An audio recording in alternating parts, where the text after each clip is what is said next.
Hey guys, and welcome back to the diary.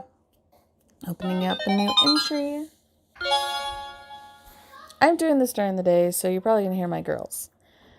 So, entry 7. A new me. I visited the Evans mansion today. In case you don't know, diary, the Evans family is one of the wealthiest people in the country. I don't know what they do exactly, but Dad did tell me before that they own multiple international corporations. Hannah Evans, the Evans' only daughter, is my mum's student. She's a senior who's 2 years older than me. She has a special class every weekends with Mum. Mum's kind of like her exclusive private teacher. I heard that she's also really beautiful and intelligent. Mandy pales in comparison to her. My mum asked if I would like to accompany her, and since I wouldn't be hanging out with Ashton until later this afternoon, I thought it would be fun. Besides, I've never been in a mansion before. When we arrived, I was so flabbergasted at how big it was. Everything looked so sparkly and expensive. I was afraid to touch anything. Mum led me to the living room where we eventually met Hannah. "Who is she?" Hannah asked, pointing at me. "She's my daughter, Rebecca. She's only 12, so be nice to her," Mum answered with a smile. Hannah gazed at me from head to toe, scrutinizing me. "Hi, sweetie. Nice to meet you," she said with a kind, genuine smile. "Come, let's go play at my bedroom before my classes start." She took me upstairs to her bedroom. Her bedroom was as big as the living room. Gosh.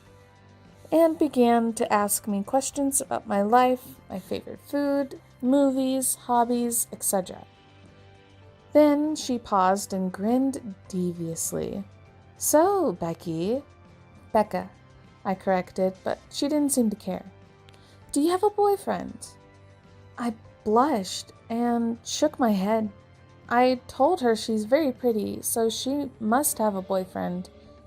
But she said that all the boys who were courting her were all boring. She asked if I have a crush, and I blushed even more. She grinned at my reaction. "Oh, so who is this boy?"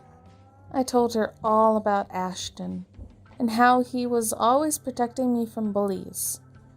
Hannah was deeply touched by our story, and said she'd help me win him over. "I don't think it works that way," I told her.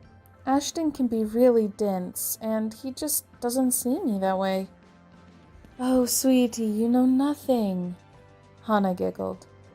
"All you need is a makeover. All boys go crazy for pretty girls. Let me handle it.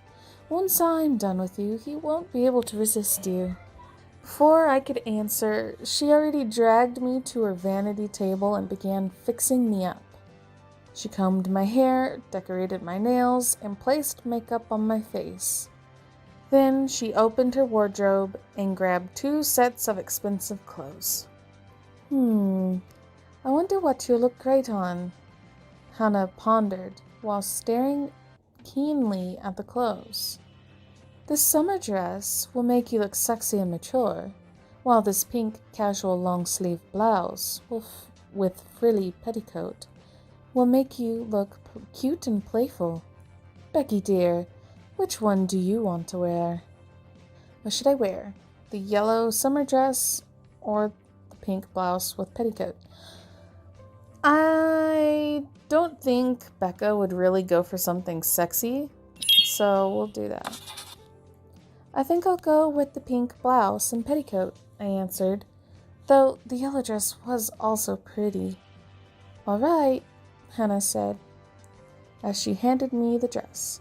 "Try it on, sweetie. Be careful not to smear your makeup, though." I wore the dress and stared at the mirror. Oh my gosh, I look so pretty. I couldn't believe that the girl standing before me was actually myself. I was speechless, and seeing my reaction made Hannah giggle, or chuckle. "I told you," she remarked with a proud smile. All you need is a makeover to win the heart of any boy. Thank you so much, Hannah, I said, but it's kind of hard to see without my glasses, though. Sweetie, you need to train yourself to use contact lenses. We went back to the living room, and I was struggling not to bump into things. Since Hannah's classes with Mum were starting, I bid them goodbye and proceeded to the public library where I was supposed to meet Ashton. Rebecca, what took you so long? Ashton asked when he saw me. Ashton, oh, is that you? I smiled excitedly, though I couldn't see his face properly without my glasses. What do you think? I was eager to know what Ashton thought of my makeover. Did he think I was pretty? Did he fall in love with me yet? What do I think of what? He asked, confused by my question. You know, of me. There's something different about me. Do you see it? Even though I couldn't see, I could feel that he was genuinely puzzled by the questions I was throwing. I sighed, a little depressed. Even though I had an extreme makeover, Ashton didn't notice a single new thing about me. Never mind, let's just go, I muttered, disappointment dripping from every word. Ashton was still confused, but after a while his face brightened. Oh, I notice it now, he exclaimed, and I was excited again. Really? Yeah, you're not wearing your glasses.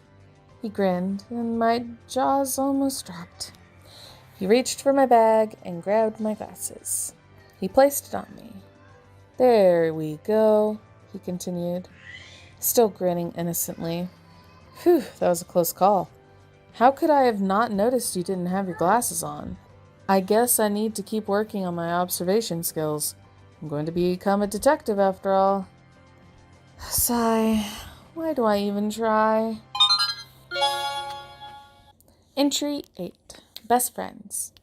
OMG, OMG, OMG. There was a contest being promoted at the TV today. The contest was called Best Friends Forever, and it's really easy to join. You just have to send a photo of you and your best friend. I'm guessing the most adorable pair will win. And the prize was the limited edition Nancy Blue adventure book, signed by the author herself. This was obviously a huge deal for me. I mean, the book only has 500 copies sold worldwide. So it's very exclusive to the true blue Nancy Blue fans. See the pun I did there? Without wasting any more time, I called Ashton to inform him about the contest. Ashton. Hello, Frey Residences. Ashton speaking. Me. Ashton, huge favor. Let's join the Best Friends Forever competition. Ashton. The what? Me. The prize is the Nancy Blue limited edition adventure book. And... Ashton. Rebecca, slow down and stop shouting. I'm not getting it. I tried my best to explain the contest mechanics, but it was super hard to contain my excitement. So, what do you say? Are you in? You better be. You're my only friend. I begged and demanded at the same time. I'd love to join, but the contest is only open for girls. What? Yeah, it says so on the website. The contest is open to all female applicants, ages 8 to 19. Apparently, Nancy is getting a female sidekick on the exclusive book, so they're promoting girl power and all that. I stopped for a moment to think. Only for girls. Only for girls. Ash, I have an idea. Don't move. I'll be right there. I hastily opened my wardrobe and pulled out my best set of dresses. I threw in Mum's makeup and some wigs into the mix as well. I kissed Mom and Dad goodbye and went straight to Ashton's house. I greeted Mr. Frey before proceeding to Ashton's bedroom. Rebecca, what the heck? Ashton asked in disbelief as I unpacked my dresses on his bed. We will join that contest, whatever it takes, I proclaimed, eyes brimming with determination. Even if it means you have to be a girl. What? It's okay, it's not that bad. We just have to send them our picture. It's not like there's a live performance or anything. Ashton and I argued and argued and argued. But in the end, I managed to make him agree. Bribed him with his favorite taiyaki ice cream for 1 month. Ha! Okay, first things first, I said with a huge grin. What should your feminine name be? What's a good name? Ashley or Ashette? Well, I think last time I chose Ashley. Well, I think she would choose Ashley because she is a smart girl. So, choose Ashley. I thought for a moment before finally saying, Ashley. I think that's a good name. Ashton didn't seem to care. He just told me to hurry up so we could get it over with. So I did. I opened up Mum's huge makeup kit and Ashton looked a bit horrified. He was so cute, I couldn't help but grin. I've never seen you wear makeup. Are you sure you even know how to use that? I'll figure it out. I grinned even more. Oi, oi. It's my pride we're talking about here. Don't worry, starting today, you won't have any. For the rest of the afternoon, I did all that I could to make Ashton look as girly as possible. I never had dress-up dolls when I was a kid, so I was really enjoying the experiment. There were lots of dresses that looked good on him, surprisingly. But in the end, I chose a baby blue summer dress. The blonde wig I chose for him also looked perfect. And I tried my best to replicate Big Sister Hannah's amazing makeup skills. When I was done, I stared at my creation with so much awe.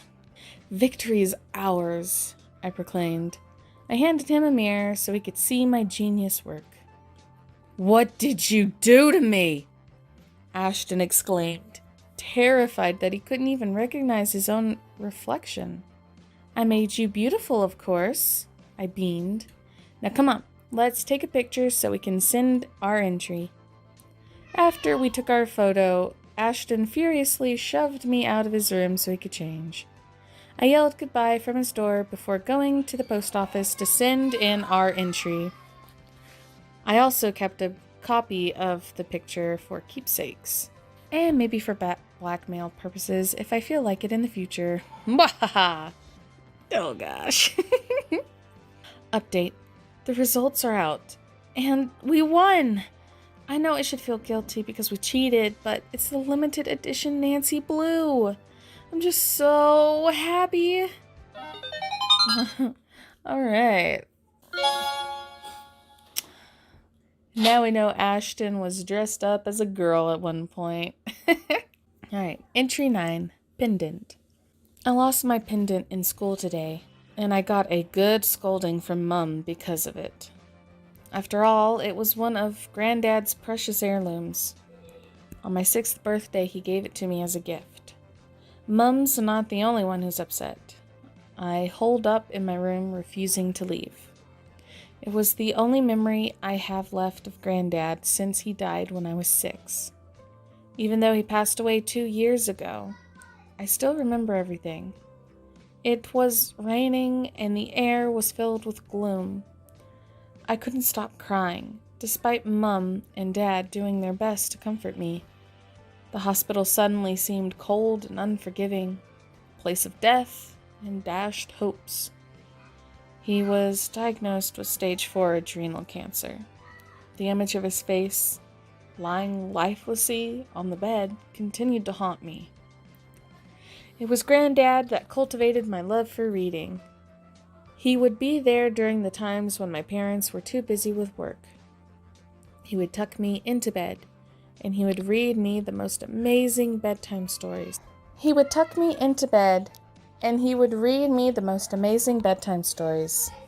Most of them were his own stories, and I always looked forward to hearing them. I remember when he told me that he wanted to be a writer someday, but never got around to it. On the night that he died, I made a promise to myself that I would share Granddad's dream. I will become an author one day. And when I do, I hope he'd be smiling at me wherever he is. Since I didn't really feel like doing anything, I was about to take a nap when Mum came into the room. "Becca, you have a guest," she informed. "He's waiting in the living room." I went downstairs and saw him sitting on the couch. "Hey, Ash," I began, but before I could continue, he cut me off. "Rebecca, I think I know where your pendant is. I've been trying to recall the events that morning, and I think I found the suspect. Here," he said, handing me a pad of paper filled with writing. It's a report for your missing pendant." Suspect? Someone stole it? I couldn't believe it. Why would someone steal it? The heirloom's old and it didn't look expensive enough. I read the paper and saw that he had written what time we went to certain places and for how long, as well as the people we interacted with. "Wow, Ash, this is pretty detailed," I remarked, amazed at his observation skills. "Thank you. I didn't expect you'd go this far just for my pendant." He smiled proudly. "Don't mention it. You were so sad when you lost it. I knew I just had to do something to cheer you up. And besides, I learned from a crime show on TV that the police write these kinds of reports to get a deeper look into the cases they've been trying to solve. I consider this an early training for when I become a cop." According to Ashton's report, I apparently lost my pendant around 2 p.m. Ashton saw me wearing it at lunch and noticed it was missing during homeroom. Around that time, we met up with Mandy and her friends. Sudden realization came to me. "Do you think Mandy took my pendant?" "I only have my theories, but what do you say about testing those today?" Ashton said with a grin. "They're in the schoolyard, I think. At least I've seen them go that way." I said goodbye to Mum, and we headed for the schoolyard. When we arrived, we saw Mandy and her friends sitting on a bench. I was about to approach her, but Ashton pulled me to hide behind some large bushes. "Let's observe first," he suggested, and I nodded. My heart was pounding so fast. It feels like we're in a movie. "She thinks she's so great. So what if she's close with Ashton? She'll never be as famous as he is. Who likes her anyway?" Mandy gritted her teeth. Her friends agreed. One of them took something from their pocket and showed it to Mandy. The pendant shimmered as it dangled from her fingers. "Is that Rebecca's pendant? Wow, it looks really pretty close up. I bet she's in so much trouble now for losing that." "Good for her. She deserves it." Mandy took it from her friend and admired it. It looked like she wanted to wear it around her neck. "There we go," Ashton concluded. Even though he sounded calm, I could sense that he was pissed off by the whole thing. "How do you want us to proceed?" he asked. What should I do? Confront Mandy or tell the principal? We'd have our mom on our side, but even then, parents will lie. Some parents, those parents you hear on Entitled Parents, will lie like, "No, that's my child's pendant or whatever. It's definitely not hers," you know. Though I think last time I confronted Mandy, but I'm curious as to what would happen if we told the principal. Let's see what happens. Oh boy. I told Ashton that I didn't want us to get into trouble and make things worse with Mandy by confronting her ourselves. So maybe telling the principal would be the wisest choice. He told me we wouldn't get into trouble since I was the victim, and that we had all the evidence we needed against Mandy and her friends. Just then, we saw the principal roaming around the school. When he was only a few steps away from us, Ashton and I rushed towards him to explain the situation. The principal was shocked and said, "This is a serious claim, Mr. Frey and Miss Gales. Do you have any evidence against Miss Rivers?" "Yeah, we saw her holding the pendant just now," Ashton responded. He also handed his report to the principal. Indeed, this is an impressive and detailed report, the principal remarked while browsing through the papers. However, it's all an assumption, and this doesn't prove that Miss Rivers really took your pendant, Miss Gales. The pendant you saw just now might as well be hers. I reached for my wallet and took out a picture of me wearing the pendant. I showed it to the principal. This is the exact same pendant Mandy is holding right now. My granddad also had my name engraved at the back. If you could check, my name should be there. The principal agreed. He walked over to Mandy and her friends and asked about the pendant. Mandy had no choice but to surrender it. We stayed where we were, and we were surprised to suddenly see Mandy and the rest of the girls crying as they were being reprimanded. We didn't hear everything, but it seemed like the principal was going to call their parents to inform them about their behavior. Finally, the principal walked over and returned my pendant. Here you go, Miss Gales. If you're in trouble, just come to me and I'll be happy to help again. Thank you, sir, Ashton and I answered in unison. The principal smiled and waved goodbye. Well, that was easy, Ashton remarked. I thanked him once again for going through so much trouble just to help me find my pendant. He smiled and said it was no problem. I know the pendant meant a lot to you. He walked me back home, and I was smiling the whole time while clutching Granddad's pendant. How sweet. Well, that's it for now. Man, I just don't know how many there are. But yeah, anyway, I'll see you guys in the next one. Bye.